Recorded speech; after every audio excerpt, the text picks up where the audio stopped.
할렐루야. 우리 박수로 하나님께 영광 올려드립니다. 할렐루야. 네, 감사합니다.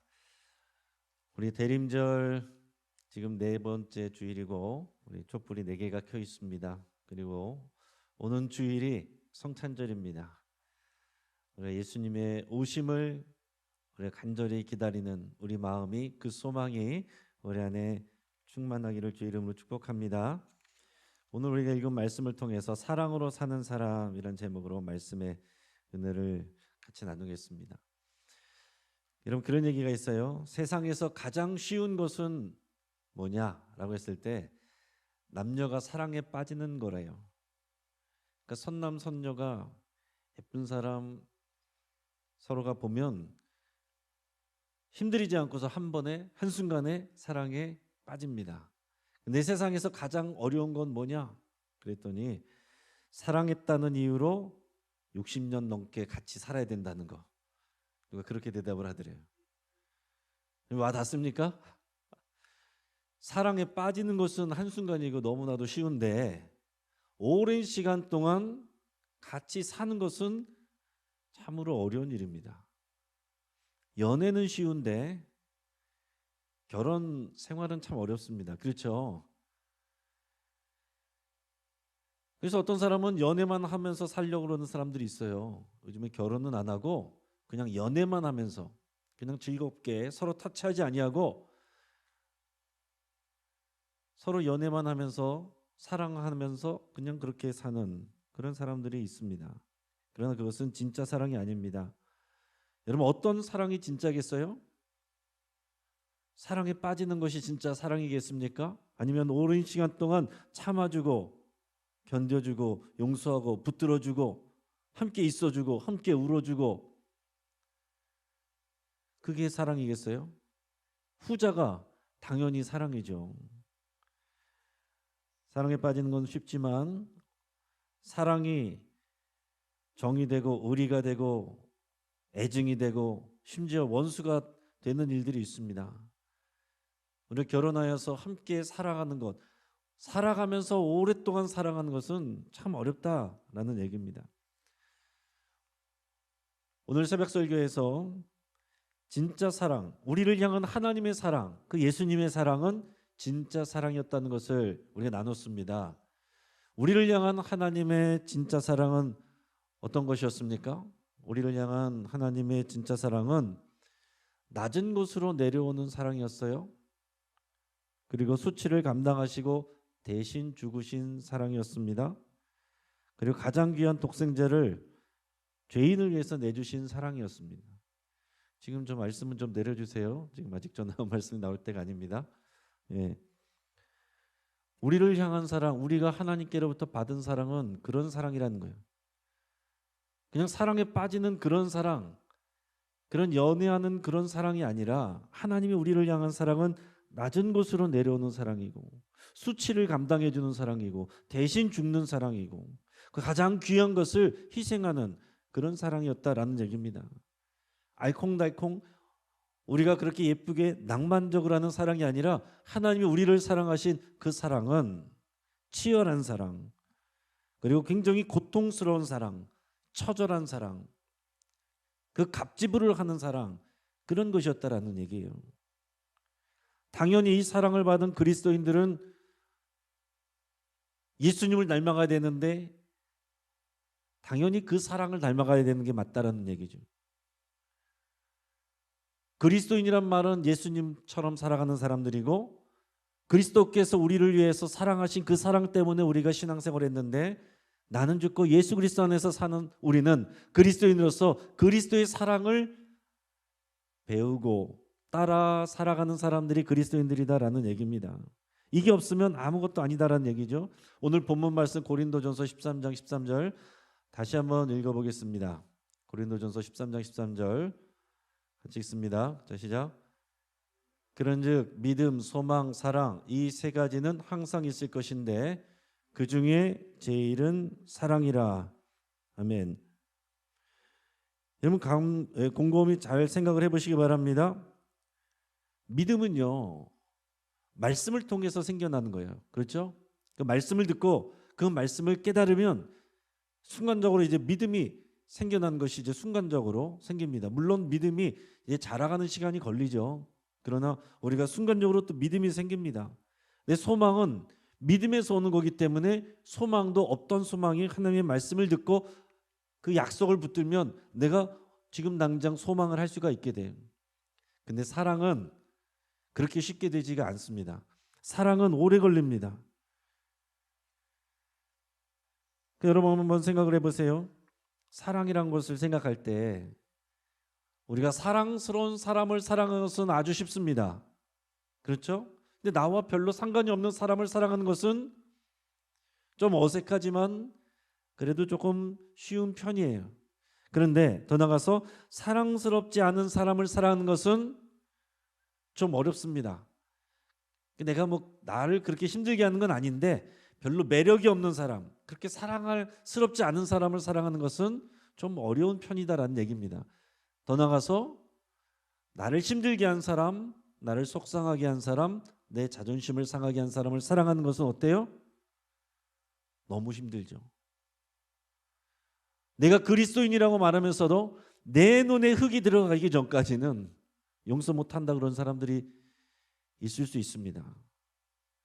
그러면 그 눈에 흙이 들어가기 전까지는 그리스도의 사람이 아닌 거예요. 우리가 받은 사랑, 하나님의 진짜 사랑은 어떤 것입니까? 이 네 번째 사랑이에요. 우리가 신앙생활 여러분, 저와 여러분들이 열심히 하고 봉사하고 헌신하고 그럴 때 하나님이 우리를 위해서 독생자를 주신 것이 아니라 로마서 5장 17절에서 뭐라고 그랬습니까? 우리가 아직 죄인 되었을 때에 그리스도께서 우리를 위하여 죽으심으로 하나님이 우리를 사랑하신 그 사랑을 확증하여 주셨다라고 그랬습니다. 이 굉장히 중요한 부분이에요. 독생자를 내어주신 그 사랑이 죄인일 그때, 우리 하나님을 알지도 못하고 사랑받을 자격이 없는 죄인일 그때에 그 사랑을 하나님께서 이미 주셨다라는 것입니다. 그래서 기독교는, 교회는 가장 그 특징은 뭐냐면 사랑입니다. 너희가 서로 사랑하는 것을 통해서 너희가 내 제자인 줄 알리라. 예수님이 그렇게 말씀하셨어요. 내가 아는 성경 지식 많이 말한다고 해서 제자라고 말하지 않습니다. 어떤 능력이 특출하다라고 해서 어떤 재주가 많다라고 해서 예수님의 제자라고 말하지 않습니다. 사랑할 수 없는 사람을 사랑하는 것을 보면 그리스도의 제자라고 말하게 된다는 거예요. 그런 사람들이 모인 교회가 되는 거죠. 이 초대 기독교 초기 시대에 이 지도자들, 그들은 이제 교부라고 그랬는데 그 중에 터툴리안이라는 사람이 있습니다. 이 터툴리안 사람이 그 당시에 불신자들에게 전도할 때 종종 이런 말을 했다라고 그래요. 당신들은 지금까지 이 그리스도인들처럼 서로 사랑하는 것을 본 적이 있습니까? 그러니까 이게 전도의 중요한 메시지였다는 거예요. 자, 보십시오. 세상에서 볼 수 없는 이런 사랑이 이 공동체 안에 있습니다. 이게 기독교입니다. 이렇게 전도했다는 거예요. 오늘날 우리 영신교회가 이렇게 전도할 수 있기를 주의 이름으로 축복합니다. 영신교회 보십시오. 그리스도의 사랑을 맛볼 수 있습니다. 세상에 흉내낼 수 없는 그 사랑이 이 안에 있습니다. 영신교회는 살아있는 진짜 교회입니다. 이렇게 얘기할 수 있기를 바랍니다. 우리 한국교회가 어떤가? 영신교회가 어떤가? 우리 자랑하라고 하면 우리가 이렇게 저렇게 생각을 해야 될 것이 많을 테고 문제가 뭐냐고 얘기해 보라 그러면은 다들 저마다 얘기들을 많이 할 거예요. 자, 그럼 우리가 영신교회잖아요. 저와 여러분들이 영신교회잖아요. 우리가 한국교회 문제 많다. 영신교회 뭐가 문제다? 그럼 내가 영신교회고 내가 한국교회인데 그럼 나는 어떻습니까? 사랑하지 못하는 한국교회, 사랑하지 못하는 영신교회. 그럼 내가 영신교회인데 나는 사랑하고 있습니까? 사랑할 만한 사람 사랑하는 거는 사랑이 아니고 그는 악한 사람도 누구나 한다고 그랬고 사랑할 수 없는 사람을 그리스도 때문에 사랑하는 그 사랑이 내게 있느냐 하는 거죠. 여러분, 우리는 신앙생활을 교회 생활 익숙해지는 것을 내가 신앙생활 잘한다고 착각하는 경향들이 많아요. 내가 직분 받는 것을 신앙생활이 깊어지는 거라고 착각하기가 쉽습니다. 근데 여러분 그렇지 않아요. 목회 열심히 잘하면서도 사랑하지 않을 수 있습니다. 찬양대 찬양 열심히 하면서 사랑하지 않을 수 있어요. 주방봉사 열심히 하면서 사랑하지 않을 수 있어요. 어서 오세요 안내하면서도 사랑하지 않을 수 있어요. 사랑이 없으면 아무것도 아니다. 고린도전서에서 말씀하는 게 그것입니다. 어느 교회에서 교회 수련회를 갔는데요. 전교인들이 교회 수련회 갔으니까 이제 얼마나 이제 막 들뜨고 재밌습니까? 저녁이 됐는데 밤에 자야 되는데 교인들이 잠을 안 자더래요. 다 삼삼오오 모여가지고서 재미있게 얘기들을 하더랍니다. 그래서 목사님이 도대체 무슨 얘기들을 하는가 몰래 이렇게 살짝 이렇게 들어보니까 다 남 이야기들을 하더래요. 김 집사는 이랬고, 어떤 권사님은 이랬고, 장로님은 이랬고, 다 남 얘기를 하더라는 것입니다. 이거는 안 좋지. 그래서 목사님이 아예 그냥 대화할 주제를 줬대요. 우리 교회의 부흥과 소그룹이 어떻게 하면 잘 우리가 부흥할 수 있겠는지 그 아이디어를 서로 나눠보십시오. 이렇게 얘기했대요. 그랬더니 5분이 안 돼서 사람들이 다 불 끄고 들어가서 자더라라는 얘기입니다. 여러분 그만큼 우리가 남 이야기하는 것은 재밌고 쉬운데 우리 어떻게 하면 교회를 위해서 내가 교회로서 사랑할 것인가? 이게 쉽지가 않다라는 얘기입니다. 우리가 신앙생활 여러분 연수가 몇 년이십니까? 우리의 연수만큼 우리의 사랑이 깊어져야 우리의 믿음이 자란 것입니다. 머리가 커지고 아는 것이 많아진 것, 여러 가지 직분을 맡은 것, 책임을 맡은 것, 그만큼 우리가 더 사랑을 해야 된다는 거죠. 거기에 비례해서 사랑이 더 커져야 되는데 내 사랑이 그만큼 커졌느냐? 10년 전보다 내가 더 사랑하고 있느냐? 작년보다 금년이 내가 더 사랑하고 있느냐? 어제보다 오늘 내가 더 사랑하고 있느냐? 사랑스러운 사람 말고 사랑스럽지 않은 사람들을 내가 더 넉넉하게 사랑하고 있느냐? 그걸 질문해야 된다는 얘기예요. 여러분 각자 우리는 좋은 교회를 원합니다. 그리고 좋은 교회를 찾아다녀요. 각자 여러 가지 좋은 교회가 생각하는 기준들이 있을 텐데 그 중에서 제일 중요한 게 뭐겠습니까? 사랑이죠.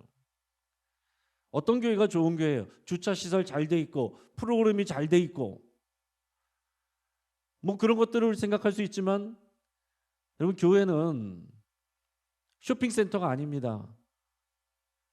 교회는 학원이 아니에요. 문화센터가 아니에요.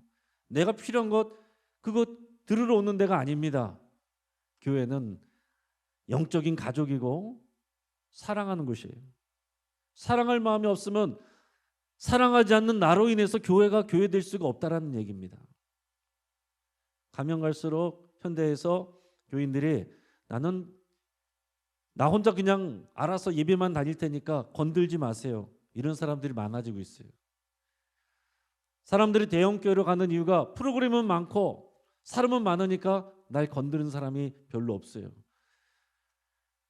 그러니까 내 마음대로 할 수 있어요. 빠져도 잘 몰라요. 그러니까 부담이 없어요. 부담 없는 신앙생활, 부담 없는 교회, 그건 교회가 아닙니다. 사랑하는 교회, 가족으로서 책임지는 교회, 그게 교회죠. 여러분 성경이 우리에게 가르쳐 주시는 교회와 신앙생활을 우리가 해야지 내가 만들어낸 내가 편한 내 스타일에 만든 교회를 교회라고 생각하시면 안 된다는 것입니다. 여러분 내가 믿음으로 내가 그렇게 성숙하지 않으면서 변하지 않으면서 내게 맞는 내가 좋은 내가 편한 부담 없는 교회 거기에 안주하면 우리 주님의 뜻과 멀어진다는 것을 여러분 두려워할 줄 아셔야 돼요. 우리 빌립보서 4장 2절 한번 같이 읽어보겠습니다. 내가 유오디아를 권하고 순두개를 권하노니 주 안에서 같은 마음을 품으라. 아멘. 여러분 빌립보 교회는 기쁨이 넘치는 교회였어요. 그래서 빌립보 서의 제목 어떤 별명 같은 것은 기쁨의 서신입니다. 그럼에도 불구하고 그 뒤에 보면 권면이 나오는데 유오디아와 순두개에게 내가 권면을 하는데 주 안에서 같은 마음을 품으라 이렇게 편지를 하고 있어요.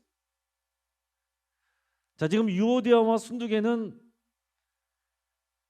분명한 것은 교회의 중요한 일꾼들입니다. 그리고 유오디아와 순두계는 이름이 여성 이름이에요. 그러니까 이 빌립보 교회의 어떤 리더의 자격이 있는 큰 일꾼들이죠. 앞장서서 많은 일들을 하는 대표적인 두 여성 일꾼들이란 말이에요. 근데 지금 이 교회 안에 무슨 문제가 있는 걸로 우리가 추측이 됩니까? 교회가 다 좋은데 유오디아와 순두계는 둘 다 분명히 열심히 하는 사람들 거예요. 교회를 잘 섬기고 누구보다도 충성스럽고, 그래서 그를 따르는 사람들이 많은 사람들인데 그 두 사람이 지금 마음이 합해지지 않았어요. 그 교회가 갈라지는, 교회가 어려움을 겪는 그 이유가 신앙생활 열심히 하고 열심히 섬기는 유오디아와 순두계 그 두 사람 때문이다라는 것입니다. 그 두 사람의 관계가 그 교회의 문제다라는 거예요. 여러분들의 마음 안에 해결되지 않고 사랑하지 못하는 그런 관계, 개인적인 관계로 끝나는 게 아니라는 것을 여러분 생각하셔야 됩니다. 그 관계가 우리 교회의 장애이고, 그 관계가 담을 세운 것이고, 그 관계가 깨진 틈이 되는 거예요. 그 갈라진 틈으로 마귀가 틈타는 것입니다. 여러분, 예수님과 바리새인들을 생각해 보시기 바랍니다. 여러분, 옳고 그름을 판단하는 것 중요한 일입니다. 그러나 더 중요한 것은 사랑하는 일이고 살리는 일이에요. 그게 더 중요한 일입니다. 자, 그런데 예수님과 바리새인들 보면 바리새인들은 어땠습니까? 옳고 그름을 판단하는 일에 능했던 사람이에요. 모든 일을 이건 맞아, 이건 틀려, 이거를 다 얘기해 주는 사람이 이 바리새인들이었습니다. 그래서 그런 규칙까지 만들어 가지고 몇 걸음까지 걸어가면은 괜찮고 몇 걸음을 더 걸어가면은 그건 죄야, 이렇게 판단해 주는 사람들이 바리새인들이었어요. 그걸 가르치는 사람들이 바리새인들이었습니다. 그런데 그게 그 법과 원칙이 가득히 있다가 보니까 어떻게 됐습니까? 예수님도 그 법과 원칙으로 다 판단해 버려요. 안식일에 병든 자를 고쳐 주십니다. 죄인들과 같이 하십니다. 그것을 가지고서 바리새인들이 따지고 예수님을 공격하는데, 그냥 근거 없이 따지는 게 아니에요. 말씀 가지고 공격하는 것입니다. 말씀에는 그렇게 돼 있는데, 그리고 이 장로들의 전통과 유전에는 정결함을 가지라고 그랬고 안식일에 일하지 말라고 그랬는데 당신은 왜 하나님의 말씀을 어깁니까? 다 말씀 가지고 공격한 거예요. 예수님이 하신 일은 뭡니까? 생명을 살리는 일이고 사랑하는 일이었어요. 생명의 성령의 법이 율법보다 더 위에 있는 것입니다. 근데 바리새인들은 생명과 사랑에는 관심이 없고 오직 옳고 그름에 이 따지는 거기에만 초점이 맞춰져 있었다라는 얘기입니다. 결국 그들이 예수님과 대척하고 있었고 그들이 결국 예수님을 죽인 거예요. 여러분, 기독교의 두 기둥은 뭡니까? 하나님의 성품인데 그 기둥은 하나는 진리고 하나는 사랑이에요. 진리와 사랑. 우리가 예수님의 십자가, 예수님이 이 땅에 오신 건 죽으러 오신 것이고, 왜 죽으러 오셨어요? 우리 죄 때문에. 그게 예수님의 하나님의 진리예요. 무엇이 죄인지를 분명히 밝히는 것이, 판단하는 것이 진리이고 공의이고 정의이고 그렇습니다. 근데 거기서 내가 너에게 온 것은, 하나님이 세상을 사랑하사 독생자를 보내셨는데 그것은 너희를 구원하기 위한 것이지 심판하려 하시는 것이 아니다 그랬습니다. 심판하는 건 따지는 것이고, 따지는 것이 없다는 것이 아니라 이미 죄인으로 판정받은 너희를 사랑하여 너희를 위해서 대신 죽으러 오신 것, 그게 우리가 크리스마스를 기다리는 의미잖아요. 근데 우리 한국교회 안에서, 내 안에서 우리가 남는 것은, 우리가 좋아하는 건 뭐냐면 진리, 공의, 정의, 굉장히 좋은 것입니다. 그런데 진리와 공의는 반드시 사랑으로 덮여져야 되는데, 거기로 연결이 돼야 되는데, 그것이 예수님의 십자가인데 거기까지 가지 않는다는 얘기입니다. 진리를 배우고 말씀을 배우고 뭐가 틀린지 옳은지 그것을 판단하는 기준들은 많아지는데 그것을 뛰어넘는 사랑이 없다는 얘기죠. 사랑이 없으면 아무것도 아니다라고 그랬습니다. 어느 교회에서 그런 자매가 있었습니다. 그 자매는 어릴 때 가정의 형편이 어려워서 창녀촌에 팔려갔어요. 그래서 이제 그런 어두운 생활을 보냈습니다. 그런데 거기서 한 청년을 만나서 사랑하게 됐습니다. 그리고 이제 그 어두운 생활을 둘이 같이 청산하고 도망쳐 나왔어요. 그리고 아무도 모르는 도시로 가서 둘이 가정을 이루고서 그렇게 이제 열심히 살아가기 시작합니다. 그러다가 창녀촌에서 일할 때 가장 부러웠던 것이 뭐냐면 일요일이 되면 주일이 되면 이 사람들이 가족들끼리 교회 가는 것, 그게 그렇게 참 부러웠던 거예요. 그래서 교회를 다니기 시작했습니다. 신앙생활을 하게 되고 이제 믿음을 갖게 되고 그 교회 안에서 열심히 하니까 또 직분도 받게 되고 집사가 되고 교회에서 열심히 일하고 행복하게 잘 지내고 있었어요. 근데 어느 날 어느 교회의 한 집사님이 그 자매의 과거를 알게 됐어요. 그 얘기가 삽시간에 교회 안에서 퍼져나가게 됐습니다. 아니, 저 젊은 집사가 알고 봤더니 옛날에 창녀촌에서 그런 짓을 했던 사람이래. 아니, 어쩜 저렇게 낯도 두껍지 그런 것을 다 숨기고서 뻔뻔하게 저러고서 저렇게 거룩한 척 저러고 다니는 거야.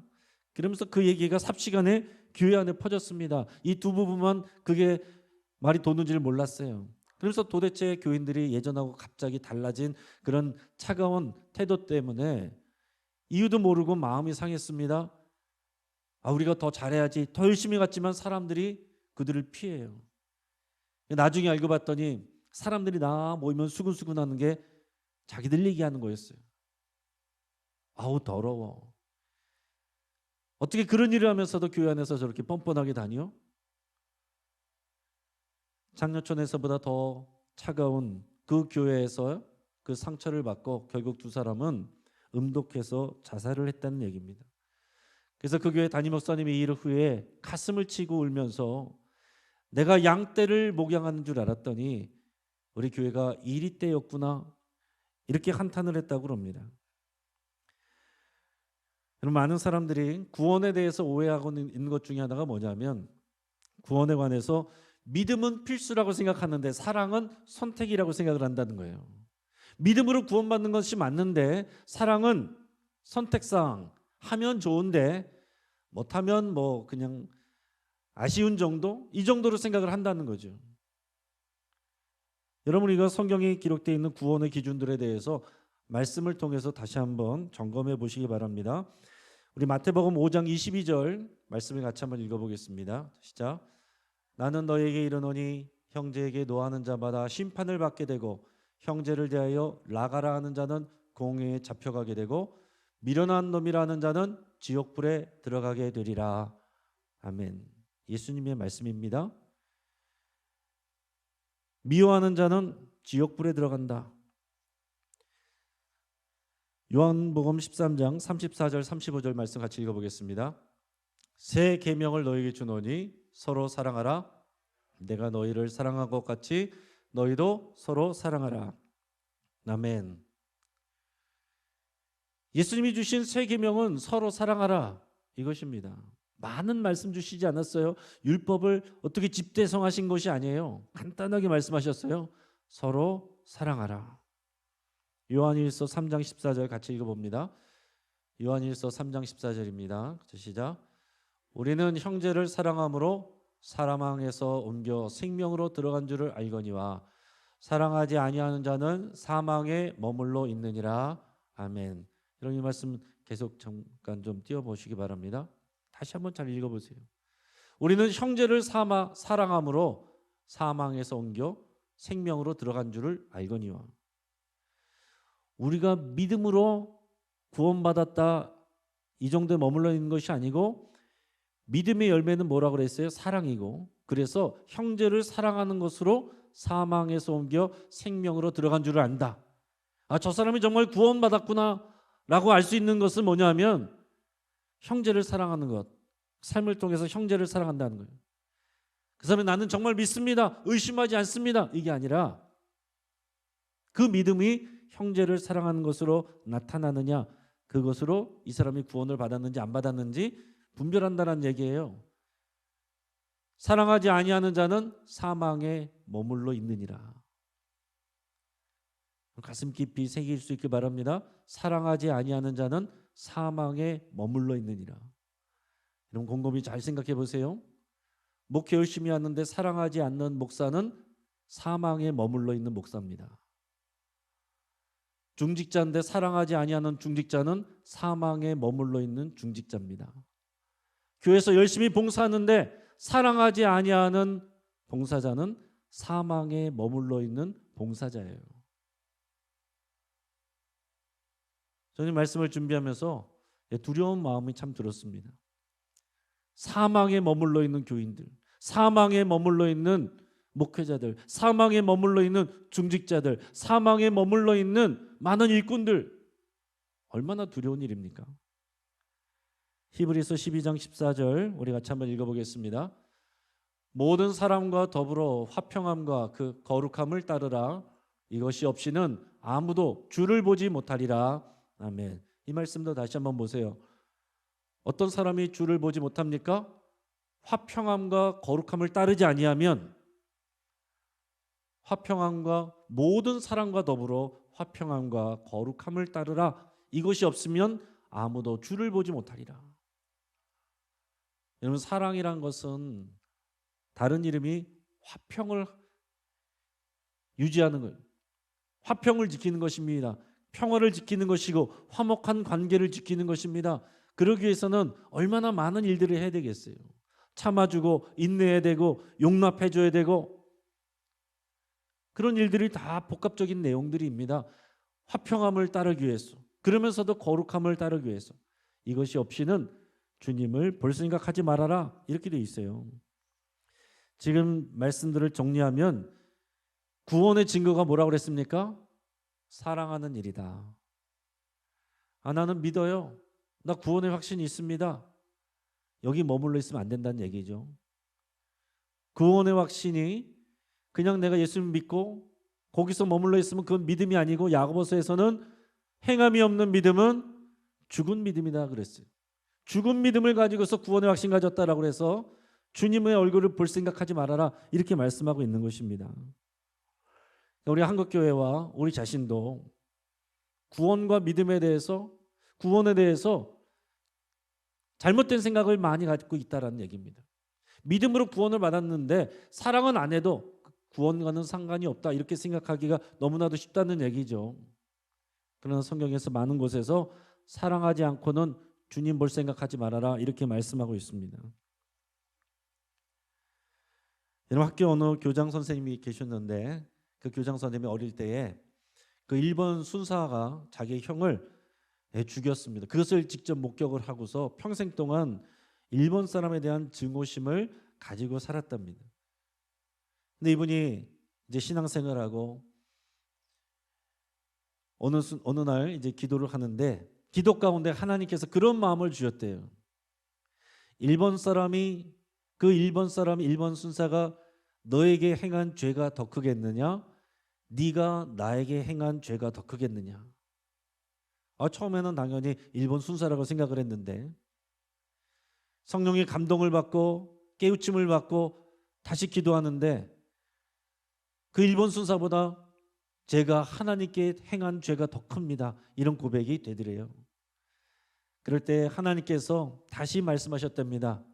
그런데 너는 더 큰 죄를 지은 내가 너를 사랑하였는데 용서했는데 너는 왜 일본 사람을 사랑하지 못하고 용서하지 못하느냐? 그 하나님의 마음이, 그 말씀이 마음 안에 울리면서 이분이 거기서 크게 회개를 했다고 합니다. 그래서 결국에는 일본 선교사로 나가셨대요. 여러분, 우리 믿음이 내가 아는 믿음, 지식적인 믿음, 그리고 교회 생활, 이게 우리의 믿음의 수준이 아니다라는 사실입니다. 우리 십자가의 그 사랑, 십자가에 나타난 것은 진짜 사랑이에요. 아름다움을 넘어선 사랑입니다. 2005년 4월에 한국교회를 대표하는 목사님들이 모였는데, 거기서 한 목사님이 크게 공개적으로 통회 자복을 했습니다. 그래서 무슨 얘기를 했냐면 우리 한국교회에 장로교가 굉장히 많죠. 장로교가 많은데 장로교에서 제일 먼저 갈라져 나간 장로교파가 고신 측입니다. 고려신학 측인데 고려신학 측은 왜 갈라져 나갔냐면 그 일제시대 때 고려신학 쪽에서 먼저 갈라져 나간 사람은 어떤 사람들이었냐면은 신사참배를 안 했던 사람들이 중심이 됐어요.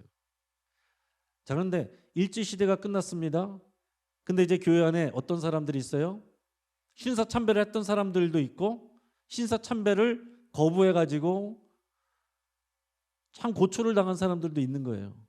근데 이 신사참배를 거부해서 그 믿음을 가지고 거부해서 많은 고초를 겪은 사람들이 볼 때 신사참배한 사람들은 이 사람들 완전 가짜 믿음이거든요. 또 그런 목사님들 어떻게 목사가 그럴 수 있어? 다 가짜로 보이거든요. 그래서 이런 고초를 겪은 목사님들이 이런 분들을 마귀당이라고 그러면서 이제 그 안에서 갈등이 심해져 가지고 처음에는 그렇게 갈라져 나간 역사가 있습니다. 자, 그런데 그 안에 있던 어떤 목사님이 나는 평생 그렇게 내가 신앙생활 잘했고 저 사람들이 나쁜 사람이라고 생각을 했는데 어느 순간 보니까 성령님께서 깨우침을 주셔서 보니까 내가 평생을 그 교만한 마음을 가지고 살았다는 것을 고백을 했다는 거예요. 자기 죄를 회개한 사람이 하나님 나라에 들어간다고 그랬는데 나는 이 죄를 가지고 하나님이 가장 싫어하시는 이 교만의 죄를 가지고 내가 목회하면서 살아왔구나.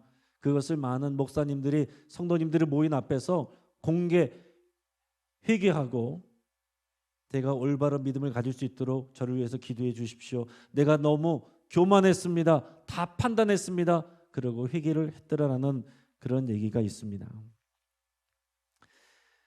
여러분, 우리가 어떻게 하면 사랑할 수가 있겠습니까? 아무리 설교를 많이 해도 오늘 이후에 또 성경 또 공부 모임을 통해서 또 모임도 나누겠지만 저도 그게 고민이에요. 우리가 아무리 성경 말씀 많이 나누고 공부를 많이 한다고 해서 사랑이 저절로 되는 게 아니거든요. 그게 어떻게 하면 사랑하는가? 그게 제일 고민입니다. 우리가 어떻게 하면 사랑할 수 있습니까? 미운 사람을 어떻게 사랑할 수 있어요? 우리의 근원적인 믿음의 고백으로 돌아가야 되는데 이것입니다. 따라하겠습니다. 나는 죽고 예수로 삽니다. 나는 죽고 예수로 삽니다. 여러분, 이것이 믿음이에요. 우리의 사랑은 이 믿음의 고백에서부터 나와야 된다는 거예요. 나는 죽고 나는 어떤 나예요? 나에게 기분 나쁘게 한 사람, 나에 대해서 수근거린 사람, 나를 흉본 사람, 절대로 용서 못하는 나. 그 나는 십자가에서 죽었습니다. 이 고백을 해야 된다는 거죠. 이 고백을 하고 나는 죄인들을 위해서 죽으신 그 예수님의 이름으로 살아갑니다. 그것을 내 자신에게 선포를 해야 된다는 거예요. 그래서 예수님의 사람 이 책을 쓴 유기성 목사님도 그 안에 그런 간증을 써놨습니다. 한참 교회 건축을 할 때 이제 재정적인 어려움 때문에 굉장한 스트레스를 받았습니다. 매주 이젠 재정적인 위기 가운데 이제 스트레스를 받고 고통을 하고 있었는데 이 말씀 집회에 초청을 받아서 이제 외국에 나갔다가 이제 돌아오는 길인데 갑자기 막 가슴에 흉통이 막 심하게 오더라는 거예요.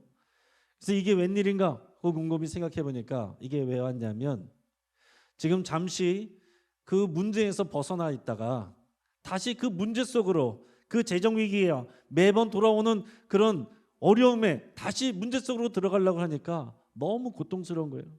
스트레스가 되는 거예요. 그래서 갑작스럽게 흉통이 왔다는 것입니다. 그래서 이분이 뭐라고 그 안에서 계속 기도하면서 고백했냐면 나는 죽고 예수님으로 삽니다. 나는 죽고 예수님으로 삽니다. 이 안에서 그것 가지고서 얼거매고 고민하고 걱정하는 그 나는 이미 죽었고 나는 예수님의 이름으로 삽니다. 사나 죽으나 나는 주의 영광 위에서 삽니다. 이 고백을 계속할 때에 어느 순간 하나님의 평강이 임했다라는 그런 간증을 했습니다. 여러분, 저도 오늘 말씀을 준비하면서 제일 고민이 그거예요. 제가 이렇게 많은 시간 동안 선포를 하고 나서 제가 사랑하지 아니하면 이거는 안 한 만보다 못하다. 오늘 여러분들도 이 말씀을 들었는데 듣고서도 안 하면 안 들은 만 못하다라는 얘기죠.